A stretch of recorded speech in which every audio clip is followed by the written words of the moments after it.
Yeah, Stacey, I'll let you kind of give an intro of yourself, but she comes from an events background where she oversaw like these huge immersive experiences and productions, and then went into technology that facilitates that online essentially. And what we're going to start off with is just kind of talking about what we're seeing, and what people are looking for, especially like younger potential members of our organizations, what they're looking for and how they're engaging, in like various touch points across the year. And then I'll just open it up to like, what have you tried? What's worked? What hasn't worked? And just kind of like have an open format with that. So, Stacy, I'll pass it off to you.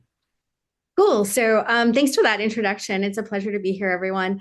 So my background really started in both advertising and events, and not only hosting everything from major conferences to intimate private members only clubs, but building the venues. So when I think about virtual spaces, I think about virtual spaces in the context of it being a venue. So also having worked in the metaverse space, my background, my education is in computer science and fine art. Having worked in the metaverse space, I was really thinking a lot about business models to generate long-term ROI.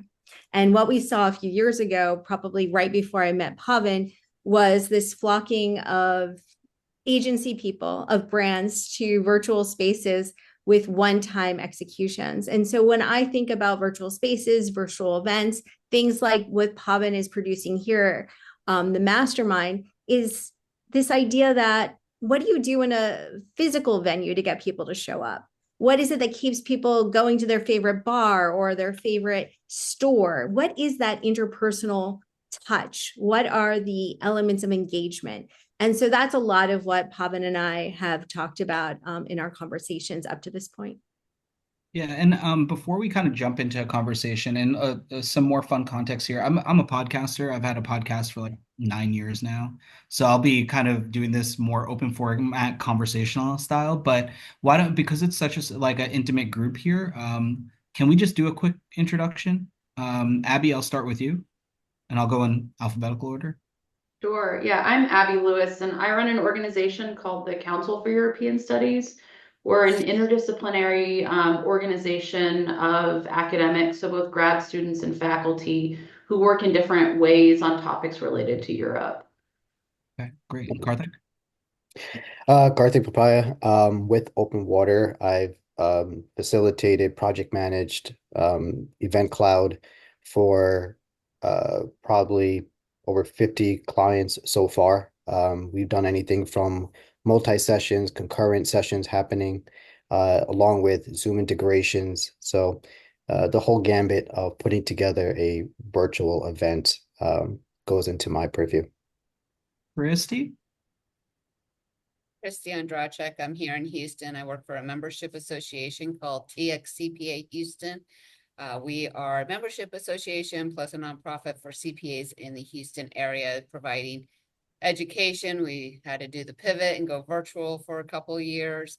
We're doing more hybrid right now. So really interested in hearing about how to make that experience just a really different experience. And yeah, I've been around for a few years in the association space. Christy, do you do like continuing education at all Yeah, we do continuing Yeah. education. We have two conferences a year now. Okay. And so with those, it's going to be hybrid. Okay, we'll touch on that then. Megan. Hey team, I'm Megan Cottrell. I been with Crew Network for going on 23 years. We are a trade association. Our members are predominantly women. We have about 3 to 5% men, but it's anybody involved in a commercial real estate deal, so lawyer, broker, lender, architect. So at its core, it's networking based so that women can reach out to each other in different markets and say, hey, I'm a crew member. I need an appraiser in DC and I'm in LA. So this kind of topic is really highlighted for us because we do, it's all about networking and creating spaces. So not only, I work at the global headquarters, but we almost run like an AMC, an association management company ourselves. So our chapters hire us at headquarters to run their websites, to run their Zoom meetings, to run their events and whatnot. So what we do at the global, we also run for them at like a kind of a local level as well. So they do virtual just as much as they do in person. So Got it. Do you have a community portal or any of that? Like, we do. yeah, We are been on Higher Logic client since 2017. good deal. And Morgan. Hi, I'm Morgan Schultz. I'm the Director of Membership and Engagement at the American Association of School Personnel Administrators, ASPA. Our members are PK through 12 HR directors, so a lot of school focus.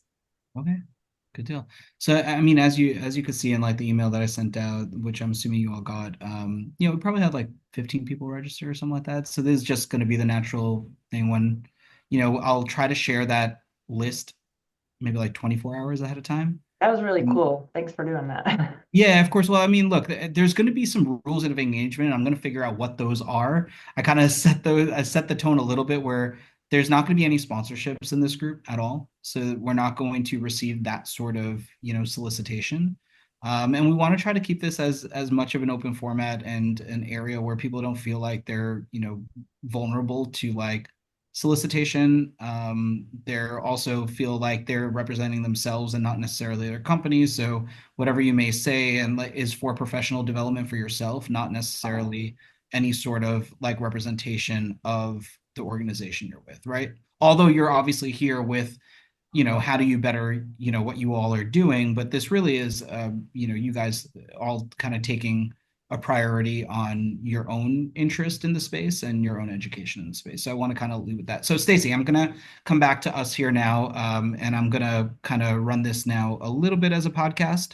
And then anyone, if you'd like, you could jump in at any point. And feel free if you have other stuff going on, you could turn off your video. You could be a silent, observer, or you could jump in and like kind of like do a little raise your hand thing. And I could I'll pin you and bring you into the conversation.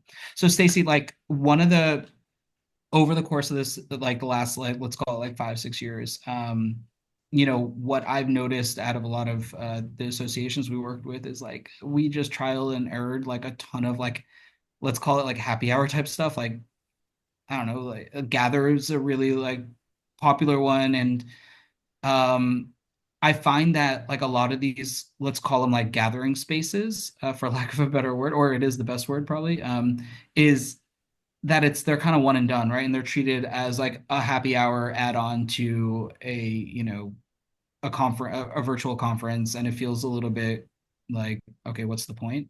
There's no drinks here, and you're just shoving sponsorships in my face. But then in some aspects, like some people actually really do engage with it. But either way, it's not something that I've seen as an ongoing, like, let's call it community hub, if you will. Like you kind of started talking about you treat a 3D environment as a space. Can you kind of like unfold that a bit? Yeah, sure thing. So having built large scale entertainment venues like 35,000, 50,000 square feet, but also having built private members clubs that were really much more intimate, couple hundred person capacity. I took that experience from the IRL and brought it into the virtual worlds, thinking about what keeps people retained, like what creates longer throughput. When I was building metaverses for a company, and we did this one, it was premiered at the Cannes Film Festival, and it was it had a throughput of 20 minutes and the world went crazy. And I thought, that's ridiculous. That's not meaningful. So really thinking a lot about what draws us in, what keeps us in. So what draws us in and keeps us in are multiple experiences in one space. So what you see for a lot of virtual space providers is you go in and there's a conference kind of like this, right? Like a talk. You may or may not talk to the person next to you, but can you have a really meaningful conversation with them? Is there anything you can actually take away from the event? Can people who can't get into this Zoom see it across their socials right now? Like things like that really expand reach, that retain people. So when I think about virtual spaces and what's valuable to me and how I build them, I think a lot about, can I have an intimate conversation with a person I see next to me? Can I actually have a private conversation? Can I send them a message or my contact information in real time? Can I network with people pre and post event freely just because I want to? Can I share my screen? Can simple things that seem obvious, the more that you can make those valuable, the more that people will want to engage. And can you keep the door open? Like, can you have an open door space where people can come and go as they freely feel like it, almost akin to a WeWork? These are the things that I value. These are the things that I try to integrate into every technology I build, but also every virtual experience I host for partners. Yeah, I think it's important also distinguishing the difference between a virtual, like a 2D and a 3D experience. So what you're alluding to, and of course I'm intimate with your platform and others, but is this concept of, it's more of a like a gaming feel. So when you're walking around an environment, you're only listening or you can only hear things that you're actually in, like you're close to, right? So in proximity to. So you have that same like spatial audio so as if I was in a real conference room, as I'm getting closer to two other people and they're having a conversation, I can hear that conversation, Well, right? let's When I'm walking away, I don't hear it anymore. When I go towards like a presentation room, I see and can hear the presentation. I could tune out other people if I need to and have private conversations, right? So I think that that's important distinguisher between like something that we've all probably tested in the past and what's available now. And this is like the first time that I'm getting excited about a digital community like space, if you will. So that's why I thought it was important to bring you in for this. So can you tell me a little bit about like why do you think let's say folks will want to engage with something like this? And what kind of early indicators are you seeing from maybe other industries that this seems like something that is worth paying attention to now if you're not ready to implement, but like, is it worth paying attention to? Yeah, I mean, I think a lot of people thought that this was some sort of bubble that kind of expired post COVID, but like Global Newswire just did a report that this year alone, the industry for virtual events is $9 billion, and that it's increasing. It's anticipated to increase at a minimum rate over year rate of 16%. That's meaningful, and that's not going away. So we really have to think a lot about that. Now, why people would stay, I think has to do with a changing theme in technology and in business organizations. People are really thinking more in terms of community, right? So I think that what we have to do in these three-dimensional spaces is provide people more than just access. What you need to provide them is the ability to network in a meaningful way, the ability to share content in a meaningful way, the ability to manage their communities in a way that's fast, efficient, integrating AI, and that is helpful. So a lot of what I spend my time thinking about that I'm passionate about is the idea of like, can I develop AI avatars that greet people upon entering the virtual space? Can those be agents for the community? So if I'm not there or representing my community isn't there, can that avatar stand in for them? Additionally, we talked a lot about here in the first few minutes of introductions from people, education. Education is at the core of every new technology, but also every community. So can you have mechanisms that exist in the virtual space in an ongoing way that help people stay educated, connected, and networked? And that's really the difference. And I think a lot of new technology providers, things that have even hit the market, are addressing these concerns so that organizations don't need to use multiple channels. They don't need to send out people multiple links. Their community's got a virtual home that manages their content, their networking, and provides a drop-in virtual space. Well, so the reason why I think I got excited for associations and membership communities is not an add-on to like the conferences. It was more of when someone's like associations are run through membership dues, a lot of grant money, that sort of stuff. Less on sponsorships and like the events being that boost, but it is community at its core. And I think that one for one, everyone is trying to figure out how to maximize membership value and then also attract younger audiences because it's just a concept. Yeah, people age out, so you want the folks that are aging in to also be excited about what you're doing. So what I thought was interesting is that it's more of the use case of like, can I have it? Does it make sense for my organization to have a place. So we're not even going to call it digital or physical, just a place where anyone can kind of walk into at any point and meet other people in the organization. And that's where I thought this would be really cool. Like I started testing around the idea of having like virtual office hours. So I found that a lot of people wanted like coffee meetings with me. And instead of like one coffee meeting after another, after another, after another, or Zooms one after another, I decided, okay, let me just do like a Zoom meeting once a week at a certain time. And like people could just jump into that and ask me whatever. So fun fact is that I speak on global stages, right? Like in some circles, people want to hear what I have to say. And so so for those folks, I just kind of let them kind of jump in and like I'll just be there with literally like, my bottle of water and I'm hanging out in my bedroom, my living room, and I'll just kind of like if somebody shows up, I'm there for them, right? So, and I think that if you take this concept of like open community hours or office hours, like we our organization we work with the American Bar Association. They have like 300 committees, and that's probably an exaggeration, but it feels like that many. And for each of these committees, do they have a day or a couple hours every week where that committee can just use the space as they need to, like as if they were at going to a coffee shop or whatever it is, but now they're distributed around the world. Yeah, I think that what you're saying makes a lot of sense. And I think the last bit about being distributed around the world, what we found or what I've found recently in working with a lot of global organizations, like I'll take Play for Change, right? Play for Change built some tech houses in the favelas of the favelas of Rio and the Amazon jungle. And they taught people coding and dev tools. And now those people who have been taught are teaching people globally in virtual spaces. That's pretty extraordinary. Mission Impact Academy had this vision of educating women globally in AI, and they did it in virtual spaces.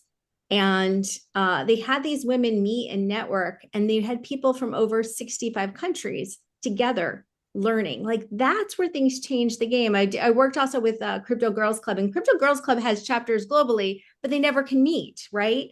But people want to network within the same association that they share values. Yeah. So I think that that's the other component, right? Also back when I was in, purely metaverse development space, we were seeing robotics companies, the auto industry coming to us because they saw not only an forward-facing enterprise, a forward-facing consumer reason to have a virtual space, they saw an internal enterprise reason. So things like trainings, global meetings, but externally they could use the same space for things like sales. So we were building with these multi-purposes to really support an organization in a really unique way across the board. What we're finding now in this new era is that you don't have to build. You can use things that are prefab. You can write in special tools that are specific for your organization. It's much more cost effective and it's much faster than it used to be. So I'm going to turn it over like in just a few minutes to just kind of have this an open conversation. If anyone has questions or like wants to talk about solutions that they've tried out and try to get some comparison data and things like that, start thinking about that now. Before, so like, can you just, Stacy, I know you have like a video that you could maybe put on mute. I just want to show the folks here like what we're talking about and like why this like because I could kind of like click on why this is different than everything you said can be a Zoom, right? Like whether it's the group that was coders from the Amazon and the favelas and teaching people across the world, like that can be a Zoom webinar, right? And that traditionally has been in our groups. So I want to see visually like how this is different. So let me tell you a little bit before we go into the visuals about what worked and what didn't work. So the thing that really was amazing is that in real time, people could divide themselves off and go into breakout sessions. They could collaborate in real time and share a screen in the virtual world. Or like grab a coffee or something, right? Like we actually have places in our virtual spaces where we sell ice cream. You can order food and have it delivered to your house. You can discover a game to play with a colleague. Oh, that's cool. Okay. In like a garden, or you can find a dog that you can play fetch with. Like it's a totally different experience.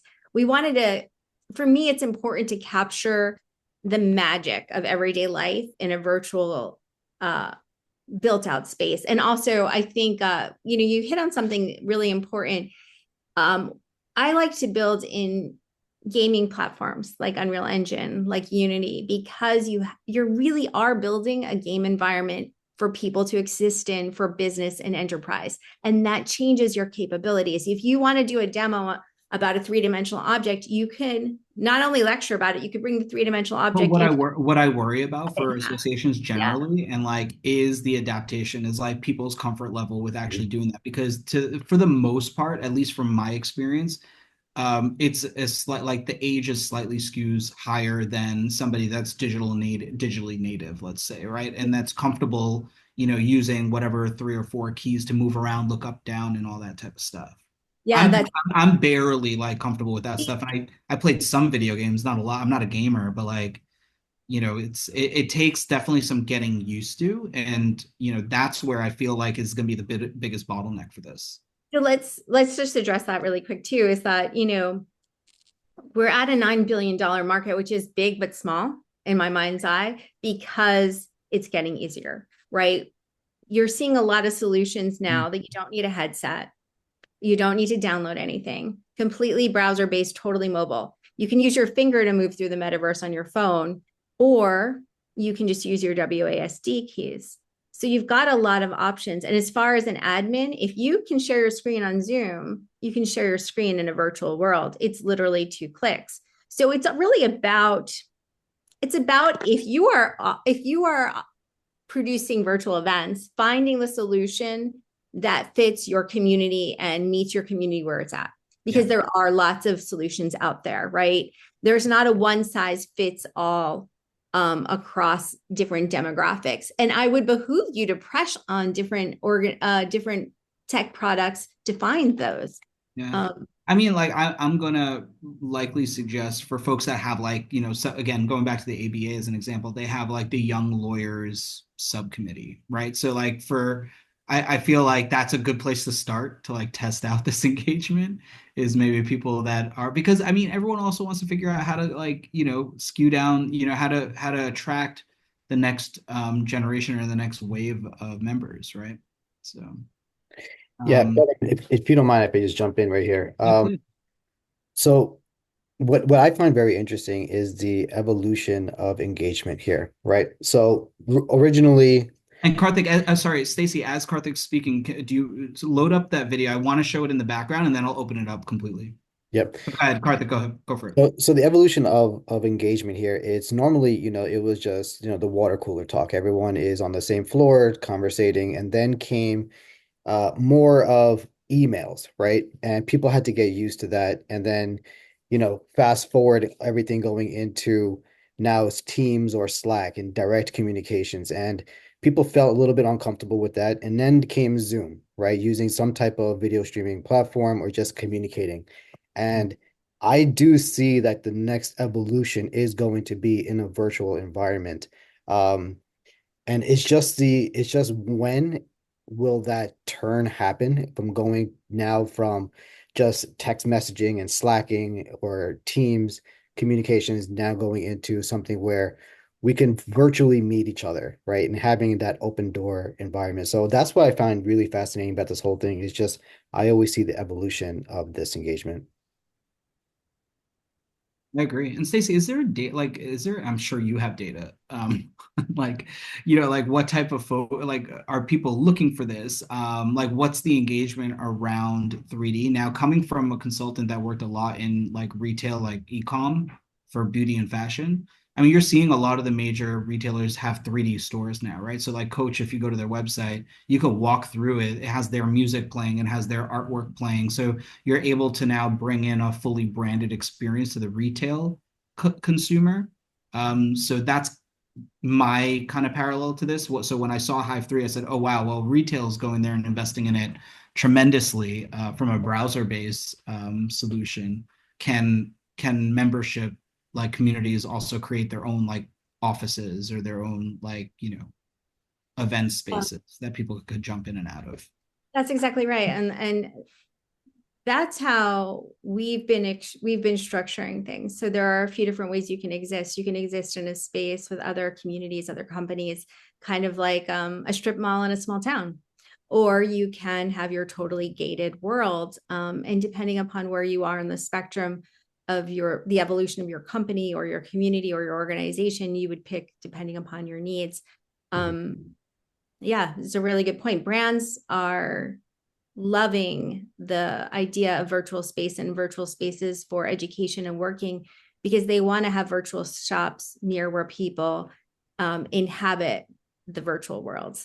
And what we found is that, especially with new technologies, especially with Web3 technologies, the advent of NFTs and wallets and all of that, brands want to be able to fast and easily incentivize participation and bring people in and keep people connected virtually and physically. Does anyone, let's open it up. So anyone have any sort of questions, any sort of reflections on what they've done now, like away from 3D environments necessarily, but does someone want to bring up a discussion point around this? I don't Go mind. for it. Yeah, Christy, go for it. I don't know if you know the personalities of CPAs. It seems like they are the last to adapt. And we have tried doing like an online community through Trade Wings, I think it is. And one, it's just getting that adoption. But one of the things is we have an older generation, but we also want to get the younger ones involved. So I'm really interested in this 3D, because our conferences, one of the things we keep stating is we want a new experience. We don't want it just to be education. We don't want it just to be the same old thing that's been going on for the last 100 years. We want it to be something new. And it's just that roadblock of adapting, having that generation of 40 plus being like, yes, we are good with this. So that's where I see the roadblock in my area. And I think that's pretty, I would say that most associations will have that common hesitation or that concern. I agree. Like I'm 43. I'm not 100% digitally native by any means. Like I think the internet was more prevalent starting when I was in high school, going into college. Like truly, there was, it was dial up for me, when I was a kid and stuff like that. So I'm the same way. I don't feel 100% comfortable with it, but I think like I'm of the age of where I'm really, and my brother and sister who are 6 and 7 years older than me, they're still willing to engage. I think north of 50 has been really tough to like try to like kind of teach them new tricks, if you will. But yeah, it's this kind of this pull, right? Where it's like you do want younger, you want to age down and meet your members where they are, but it's really identifying, are they there? Are they comfortable with gaming? I know that my nephews and niece, and of course now they're between college and high school, they're all like they consider it, Starbucks used to call like them their Starbucks locations their third place, right? Like they created the home office and then a Starbucks. I For the younger generations for sure, Z and definitely Alpha, these folks are fully like their third space is a gaming environment. When I ask my nephews or my niece even, and like, why don't you hang out as much, right? Like I would like, I think we all kind of have these conversations at home, like kids don't hang out anymore. They're like, no, we're hanging out all the time. And that like they identify what we're doing here as they're hanging out, right? And they're hanging out in gaming environments and 3D immersive spaces already. I would like to hear from Stacy of like, as you are putting that product out, because you're having to deal with this roadblock day in, day out. Yeah. How have you been helping businesses and everyone understand and do the baby steps of adapting? Yeah, it's really interesting. And I'm grateful to say that we haven't had to do the hard sell. Like there's a need for it, and it's a global need. It's a global need because we're expanding rapidly into remote work, global connectivity, community organizations, and the ability for people to get together IRL is becoming more and more challenging. They also want to be able to store data. They also want to be able to live stream outwardly in real time what they're doing. So there's a lot of benefits to this that make people willing to consider the new technology when they were previously more resistant. I think we've also taken away a lot of the friction points. I also think that, we call this moment in time Web3. We're at a moment of evolution. There was a time not that long ago where people were afraid to buy something online. Now the, e-commerce industry is massive. So when you think about immersive spaces that are near photorealistic looking that you can inhabit using your finger on your phone, everyone's capable of that. And when you can use your WASD keys, and when you can actually have fun with people. Every time you say WASD, I look at my keyboard. I did. was like, oh, no. I think everyone just did. I think what I keep thinking of is this like even your CPAs are probably doing like what are those games like Farmville or whatever, and they're literally doing all of that. So how do you what it is to me is how do you have that conversation with them that's like it's okay to do what you deem as a game in a professional setting. Well, let's talk about that. You're bringing up like a really interesting point. Like you have to know your consumer, right? Or your community, right? So the first thing I would say is if you're a community playing Farmville, let's integrate Farmville into your world. Let's do a social event. Let's kick it off without there being a heavy lift. Let them have fun, let them play, let them see how to fly, let them find Farmville in the garden and play it with a colleague. Like build a sense of bonding in this experience, right? If your company on IRL has Friday pizza parties, let's do a virtual pizza party. I will tell you, we did these virtual pizza parties and you couldn't eat the pizza, but people would go to the room with the pizza and hang out. And I was always like, what is going on here? Like you learn things about people that are really pretty amazing. So yeah, the other thing that's kind of fun too about virtual spaces in 3D is, like you might throw a birthday party for someone, right? Like in IRL, you can like have a giant cake and have like flowers coming out of it. Like you could do such fun things for your employees and for members of your community in these virtual spaces that are unexpected and that bring joy.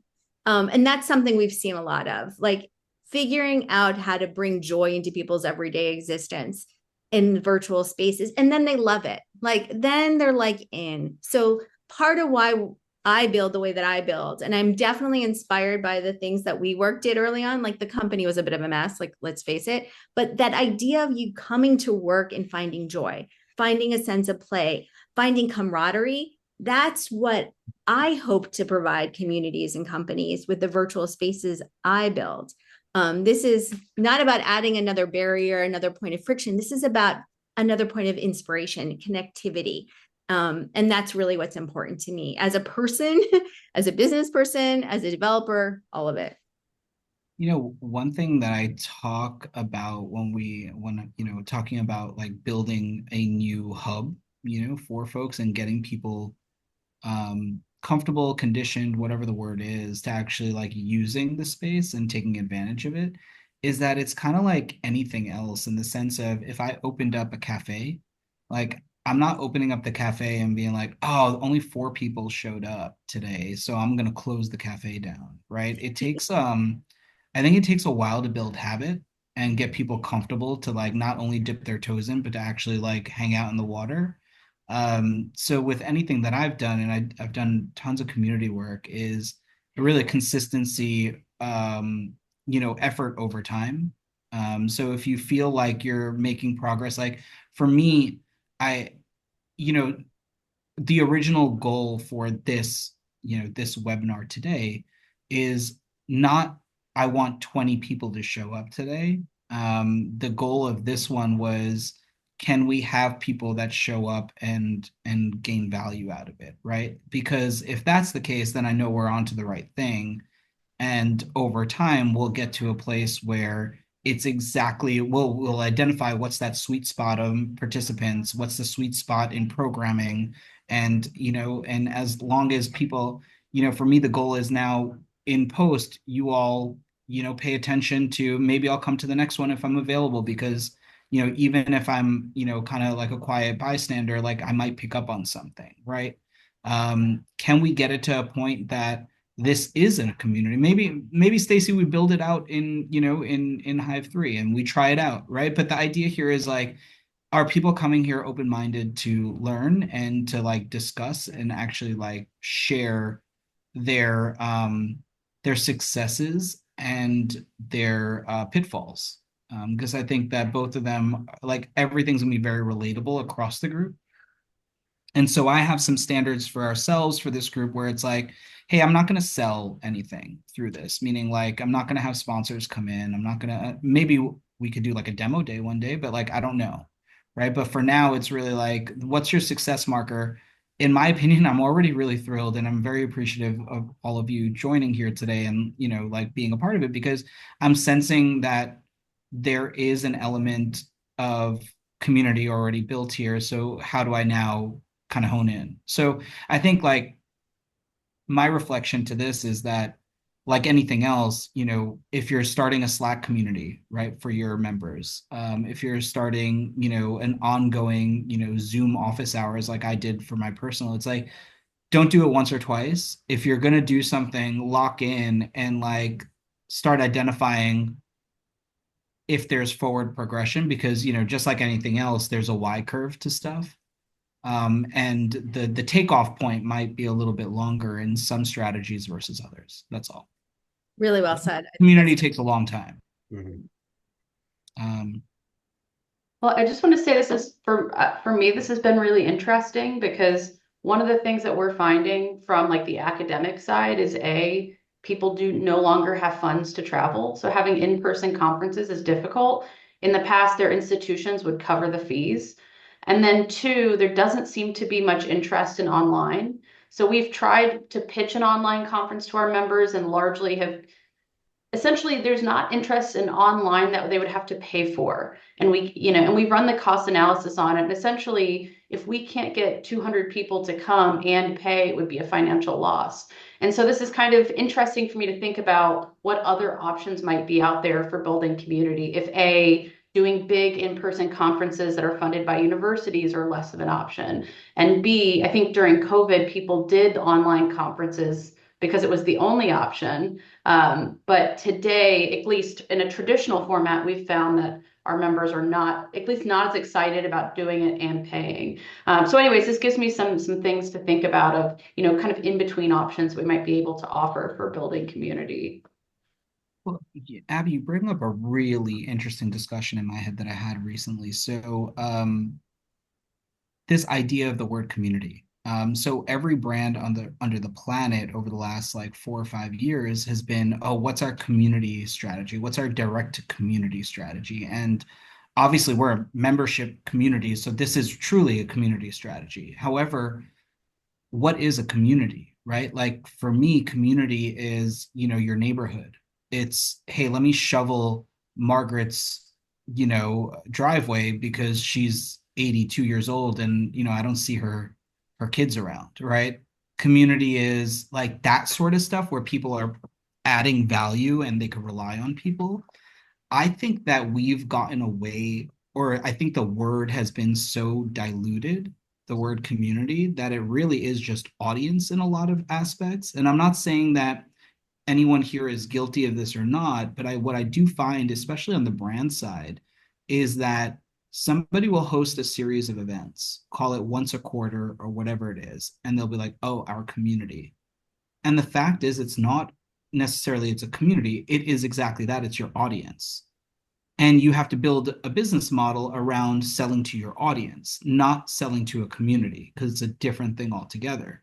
If we're trying to nurture a community where people are all participating and they have regular touch points of like, hey, like it always exists around me and I feel a part of this thing, then we need to figure out ways to do that on an ongoing basis, not necessarily at like those tentpole events, and then slap on the word community, right? So what membership communities or associations specifically do a really good job with is, those ongoing education elements, sending resources out, things like that. But can I push people a bit further and say, okay, well, how do you now get your members to also pitch in?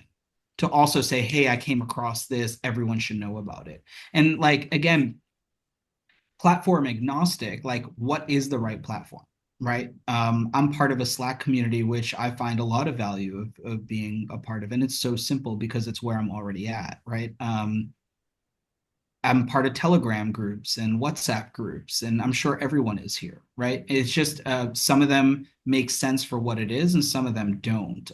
What I find, I'm curious to test out something 3D, whether it's for the data suggests that it's for today for a certain demographic, but whether it's for today or tomorrow for any of us is to be discovered. But what I find inspirational about a 3D environment is that it's like opening up my own coffee shop. So, Abby, no worries. Thanks for coming through. But I want to talk Yeah. about that just for a second longer, because I think that ultimately we're getting to a place where cost is not going to be an issue. Especially when you have three-dimensional spaces in gaming environments, and there are things like in-world advertising. So somebody may pay you to bring your conference to their virtual space in the future. Like, I think that the model is being turned on its head now. So if you've got a number of people that you can guarantee their attendance, there are brands looking to court your people. So, for example, a virtual store can be put into the virtual world. So in between sessions, people are shopping and you're getting paid to have your conference. So I think things are getting changed in this new era. And I think that once that becomes evident, we're going to see virtual open up tremendously. Yeah. Anyone else have a reflection of what they've done? Anyone want to like talk about something that they've tried on like a digital community aspect that did not work out so that we could all kind of learn from that? We have an online members only forum, and it's definitely been challenging to get any momentum with it. Since we're a national association and HR issues in schools are really state specific, it's our members are finding it challenging to ask those questions to such a broad group. Oh, yeah. They need someone from their state to answer it. They don't need someone from across the country because it doesn't match with what they need to know. I like the idea of moderators, different channels. Does your platform allow for different channels? Like state by state? Yeah, so maybe that's good. Like Discord's interesting for that. Obviously Slack is another one that I mentioned, but like having people like folks that are there and this goes back to how do people participate? Maybe in order to be a part of this forum, you also have to dedicate 1 hour a quarter to like moderating a channel or like driving insights to your state or your cohort. I don't know, but I think that there's, it'll be way too much, Morgan, for like you and your team to oversee every state and everyone and everything. What I Community forums, I think, are really important, like platforms like this, but there has to be a full-time effort on poking and prodding it, right? Otherwise, there's no like if there's no vigor, there's no action, and then people get apathetic around being involved and that sort of thing. So I think that there has to be like anywhere else, if I have a dinner party, I'm a host, right? Like if I have a small event, even like I'm a host and I play that host. I'm making sure that Megan's meeting Christy and Stacy's meeting Karthik, and like, hey, you both have some really good like things to chat about. I'll let you be, right? So I think that if you take that into your community platform, you'll probably see a lot more results and a lot more resources being shared that are relevant to everyone within that ecosystem. So you could have like more general chat and resources, and then you could have more kind of divided up and conquer type of stuff. But it really does come with, again, like seeing if you can inspire a group of people to then like take charge of that. And I'm sure there's folks that have an inherent like incentive that's not necessarily overt, that they would want to be that person or that face to their state. Mhm. That's cool. Thanks for sharing that. I mean, what platform are you using? We use Senji. Oh, I haven't seen that. Senji? Mm-hmm. That down. Okay. That's with the S, or Yes, Sengii. I would have not guessed that at all. Okay. Thank you. I'll take a look at that. I appreciate it. Anyone else have a platform tool that's interesting?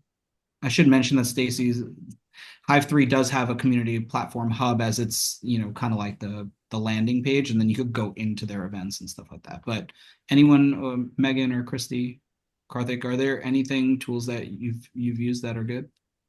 We're using Trade Wings, and it just comes down Yeah. to staff time of getting that up. I actually now have like a marketing plan.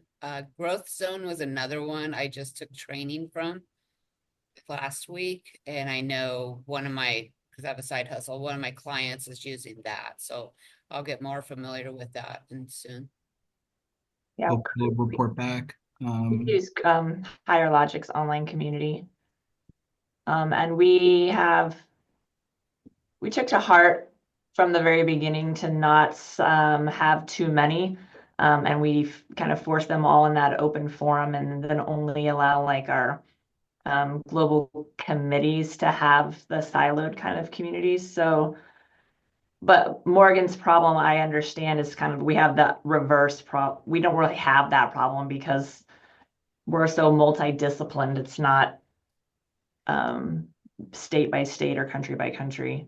In fact, we can have people from Detroit answering a question that seems local to Florida, in Fort Lake, because they know somebody there or they used to live there or whatever. But Yeah.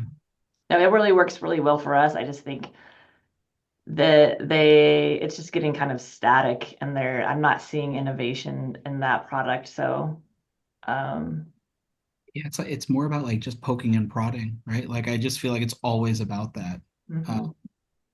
May I ask a question? Have you guys found any tools that allow you to provide incentives or rewards or credentialing for people showing up to different things? Are you using any of these tools to keep people educated on an ongoing basis? Like, I think those kinds of things are also the things that make things sticky and make people proud of what they did.